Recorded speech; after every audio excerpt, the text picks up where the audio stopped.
I'm here to show you today how to declutter your closet in 5 simple steps so that you won't have such a messy closet over time again. It'll be nice and organized for you. So let's get started.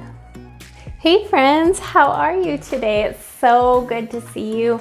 I'm Angela Block from angelablock.com, author of redesign and interior designer with over 20 years of experience.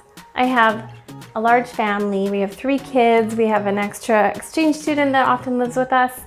And so life is busy, and probably like you, my closets, my drawers, my cabinets get a little bit cluttered up over time.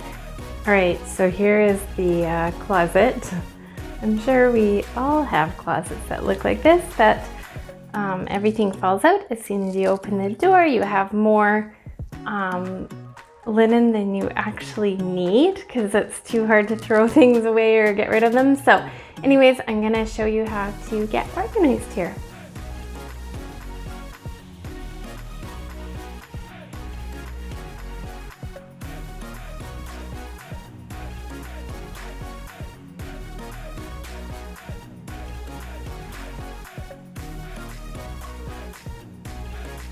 So it's easier just to sit on the floor and get down and dirty, and we will work through item after item and pile them into the piles that they need to go in. So let's do it together, okay? I was looking for this. It's shoe polish. Like, I literally have been looking for this for a couple of years, actually.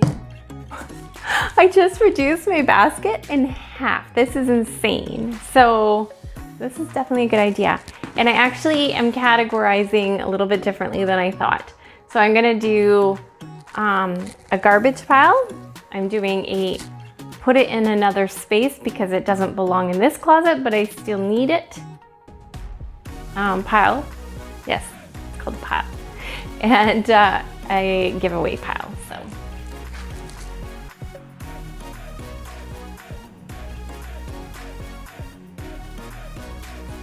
You know, it's so silly because I was holding on to his karate items because I was hoping he'd go back into karate, but he hasn't. Now he's outgrown it. So why am I keeping it? Like, if you haven't used it in 1 year or at least 2 years, don't keep it. You won't need it. And if you do, you can always go to a secondhand store, buy off of 24-hour bidding, and get some new ones. But you probably don't need it. So let it go. Let it go. Only keep what you're gonna use. Okay, only keep what you do use. There we go.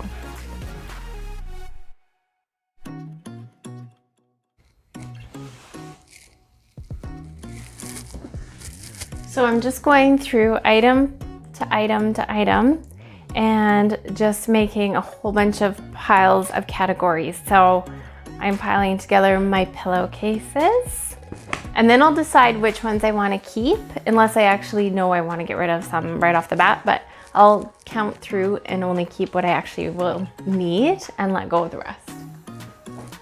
So all my pillowcases here. Folding everything as I go.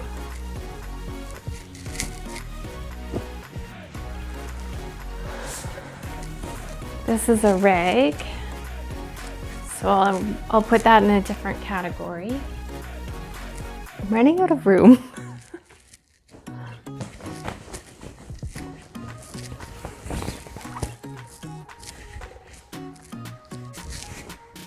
Again, I'm not perfect at folding this. By all means, get your ironing board out and fold it perfectly if that's how you want to do it. You'll definitely save some space, but for the sake of time and my sanity, I call this folded.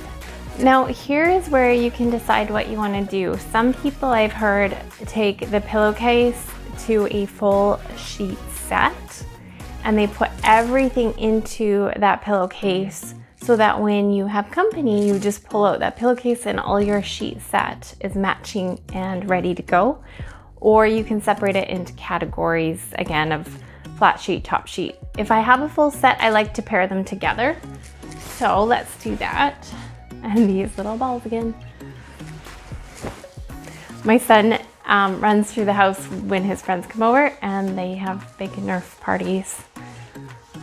It's interesting. It gets very loud, but they have a blast. But you never know where these darts go. So funny. And there's something in here. Look, a sock. Okay, that's a set. So we're gonna keep that together. We'll make another pile for that one. So here's my pillowcase that matches this set. So I'm putting the top sheet and the bottom sheet, the fitted sheet, sorry, into the pillowcase itself so that it's easy to find the set when I need it for company, because you want to have something nice and fresh and matching for your company. You want them to feel welcome, but not too welcome, so they'll leave in 5 days. I had a client that said a 5-day rule. When you have company, you want them to stay 3 to 5 days.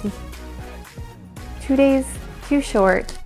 3 days, okay, but 5 days max, otherwise the party's over. So don't overstay your welcome.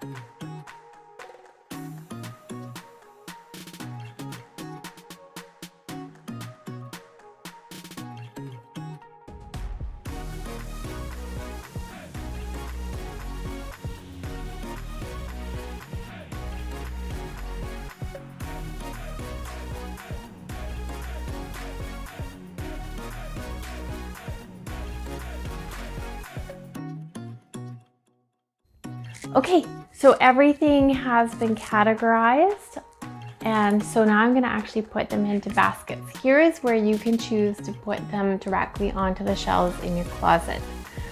And as you do this, go through, be intentional, like how many, realistically, how many pillowcases do I actually need, and then give away the rest.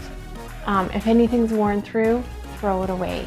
So just neatly stack your piles into your closet, but I would highly suggest baskets of some sort. I will link some below. Check them out to some recommended pretty baskets to add to your closet. A, it makes you happy as you open the closet door, but also it keeps it organized because it keeps it from spreading into one another. So let's basket our items. I have these baskets. They're actually bins from the dollar store. They're super like flexible. They're really, really handy. They were only $4 a piece. So it's all about budget for me. You may want something a little bit prettier, but these were just easy to put everything in. They fit a lot in them.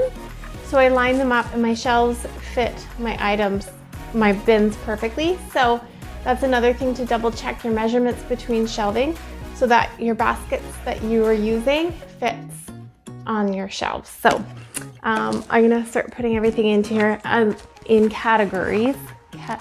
Categories, there we go. Okay, so I'll label them as I go.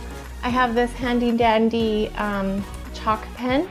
I got it from the dollar store as well for like $3. It works wonders and shows up and doesn't erase without soap and water. And then I have these labels that actually fall off pretty easy, but these labels are chalkboard labels, again from the dollar store, and I'll just write on each label what my items are so that when people are putting them away or pulling things out, they know exactly where to find them.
tablecloths.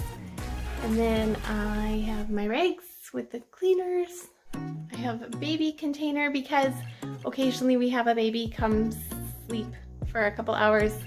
Not very often, but those blankets are perfect to put a baby into and on. I don't know if I'm making any sense anymore. Bear with me. We have the rag sheets. I pull those out every so often. We need those items. Then we have sheet sets, pillowcases, top sheets, fitted sheets. I didn't label it, but there's my beach towels, hand towels, scale and books. We don't use those books very often, so I just pop the scale in it. Extra blankets and some of the kids' items. I could throw those items in their closet, but I just pop them in here. So, and then here's what I use for labeling and my labels. That's my chalk pen, and my labels are from the dollar store. The chalk pen was from the dollar store, but there you have it. Okay, last step. We're gonna get rid of all the remaining items. So I have my piles, even though they're not kind of piled as perfectly as they should be. So we have the garbage all right here. Those bottles are old. And then I have a couple items to put away in other spaces, and then the rest to give away. And these blankets I just have to put on my deck. I use them in summertime to be all cozy on our deck. But look at this, it's empty. It's cleaned up, and even better, look how much space I created in my closet and how pretty and organized it is. I didn't spend a lot of money on baskets because I have lots of working containers that I could use. So there it is. Hey friends, thanks for joining me today. It was so fun to organize with you. I really hope this helped you know how to do all the steps so that you can feel decluttered, fresh, and ready for everyday life.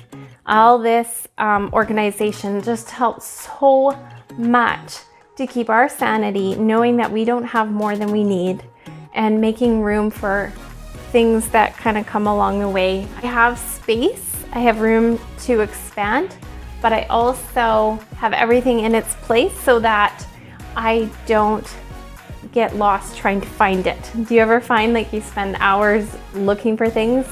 This way of categorizing it in baskets, has less chance to get messy. I suggest still going through your cabinets once a year just to declutter, but that will help your sanity and it will stay cleaned up for much longer. So just a thought before I leave you today. We all have junk and hard things that we've gone through, that we go through as we go through life, and it can tend to build up much like a closet. So I suggest that you work on that too. So think of it like a closet. So when you take everything out and you go through therapy or you go through some healing processes, it kind of feels messy and it feels dumped out and you feel raw and like everything's in front of you and it's overwhelming. But getting the help that you need to kind of process, or taking that time to really think through things, as it's dumped out, you can process and keep what you want to keep and find healing for the things that don't belong there anymore. You can move forward, you can find healing, you can find forgiveness, and that's what's going to create peace and space in your heart for new things, new exciting things. So remember that when our hearts are restored, our home is restored too. We can't have peace in our homes without peace in our hearts. So just be courageous to work through the decluttering in your home. Be courageous to work through the decluttering in your hearts as well. And thanks for being here today. I just bless you. Remember to comment below, like, share, and subscribe to my channel. So it's good to see you guys. Take care, friends.